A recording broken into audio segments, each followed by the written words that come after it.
Grabe, buong bansa sobrang nagulantang sa pasabog ni Pangulong Bongbong Marcos dahil hindi na siya magiging mabait dahil simula ngayon magiging mabagsik na siya para sa sambayan ng Pilipino. At mga kritiko nagulat din dahil halos lahat ng kabinete, mga sekretary ng Pangulong Bongbong Marcos ay pinapapasa ng resignation.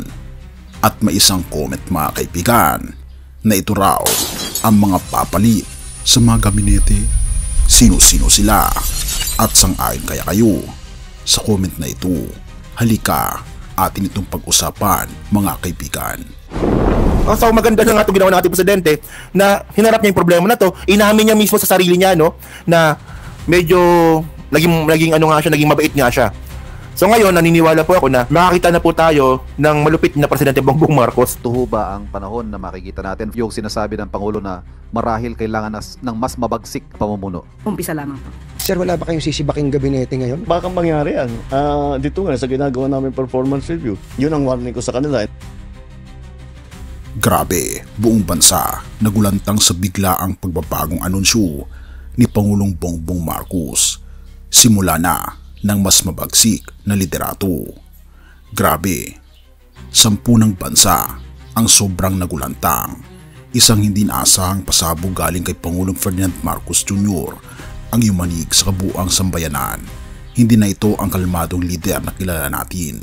Simula ngayon, si Pangulong Bongbong Marcos ay magiging mabagsik, matapang, at hindi na magpapadala sa mga pasimpleng pagpapalibidas.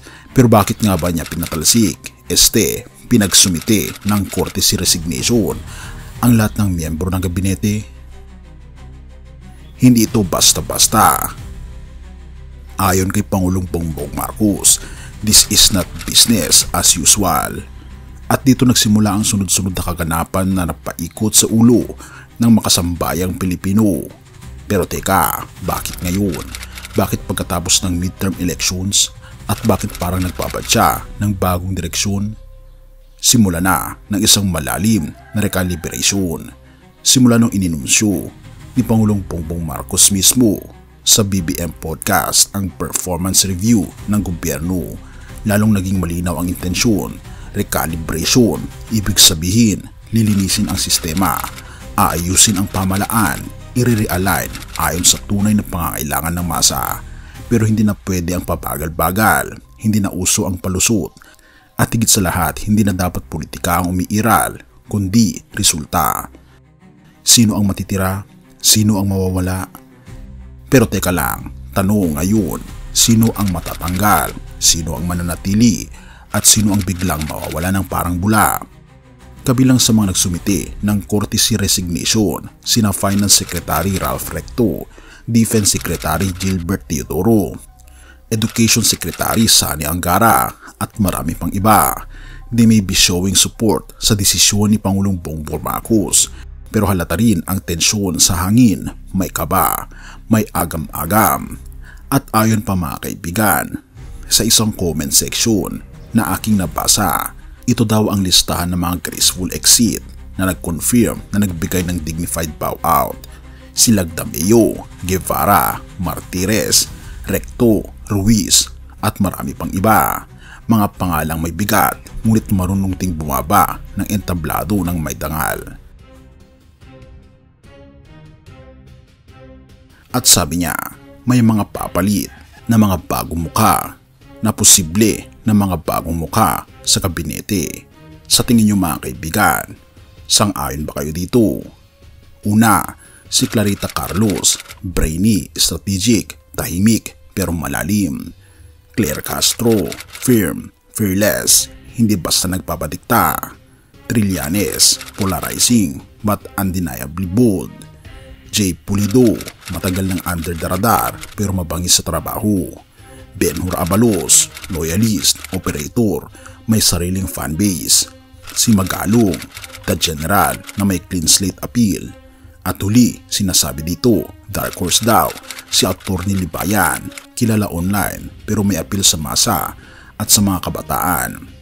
Sa inyo mga kaibigan, sino ang mga nasa listahan ninyo na posibleng pumasok sa kabinete at maging sekretary sa administrasyon ni Pangulong Marcos?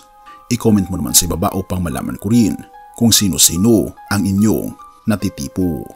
Therefore, ito na nga ba ang bagong lineup na mas results driven at mas mabilis kumilos, o baka isang bagong yugto pa lang ito ng mas malaking plano? Bagong mukha, bagong simula. Sa huli, ang tanong ng bayan ay simple lang, para ba ito talaga sa sambayanan or may mas malalim na motibo? Pero habang ang ilan ay nagtatanong pa rin, isang bagay ang malinaw. Nagising na si Pangulong Bongbong Marcos, at kapag ang isang leader ay handang magsimula muli kahit pa masaktan ang kanyang sarili mga tauhan, ibig sabihin ito'y seryoso siya. Seryoso sa bayan, seryoso sa pagpapago. Kaya game na ba tayo sa bagong kabanata? Abangan. 112 verse 14 to 16.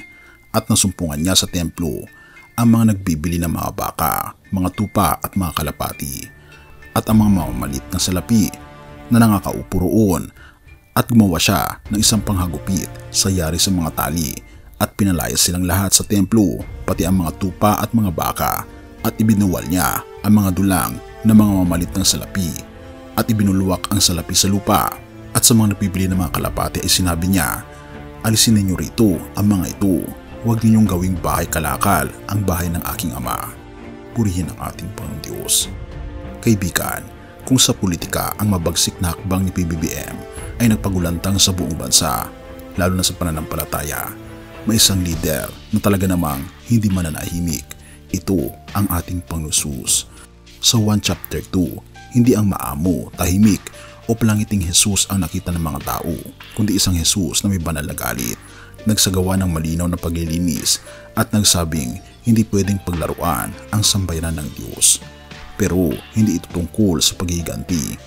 Hindi rin ito simpleng galit. Ito'y dahil ang ating Panginoon Jesus ay may malalim na pagmamahal sa kabanalan at sa taong bayan na dapat lumalapit sa Diyos Ama ng malinis ang puso. Therefore, kung sa gobyerno hinahangan ang tapang na mag-recalibrate sa pananampalataya, therefore, kung sa gobyerno hinahangaan ang tapang na mag-recalibrate sa pananampalataya, mas dakila ang ating Panginoong Kristo na nilinis ang templo ng hindi takot, kundi may katotohanan at pagmamahal. Tanong kaibigan, templo rin ba ng Diyos ang buhay ko ngayon?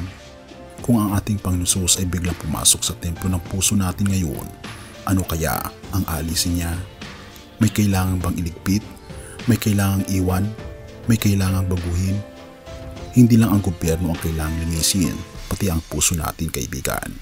At kung ang ating Panginoon Jesus ang hahawak ng recalibration, tiyak, hindi lang performance ang mababago, kundi ang ating buong buhay.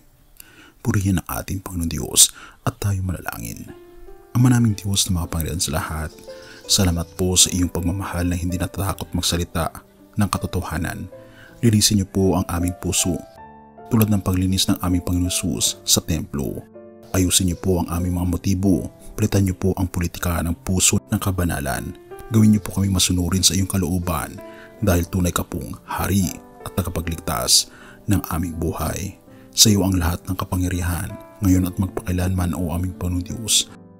At pagnubayan niyo po kami, gawin din ang aming Pangulo, ang mga gabinete, ang lahat ng mga leaders ng aming bansa, ang mga mamayang Pilipino, at maging ang buong sanlibutan. Pinupuri po namin kayo at pinapasalamatan o aming Panginoong Diyos sa inyo pong kabutihan sa amin, at pagnubayan po kami, at salamat sa pagdinig ng aming mga panalangin, at patawarin po kami sa lahat ng aming pagkukulang at pagkakasala, sapagkat ito po ang aming samot hiling sa matamis na pangalan ng aming Panginoon Jesus. Amen. Bago natin ipagpatuloy kaibigan, siya nga pala ang Great Controversy na isa sa mga pinaka-kontrobersyal na libro dahil tumutukoy ito sa mga propesiya sa libro ng Daniel at Revelation na nagaganap na sa panahon natin ngayon bago ang pagdating ng ating Panginoong Diyos ay pinamimigay na namin ng libre sa pamamagitan ng PDF.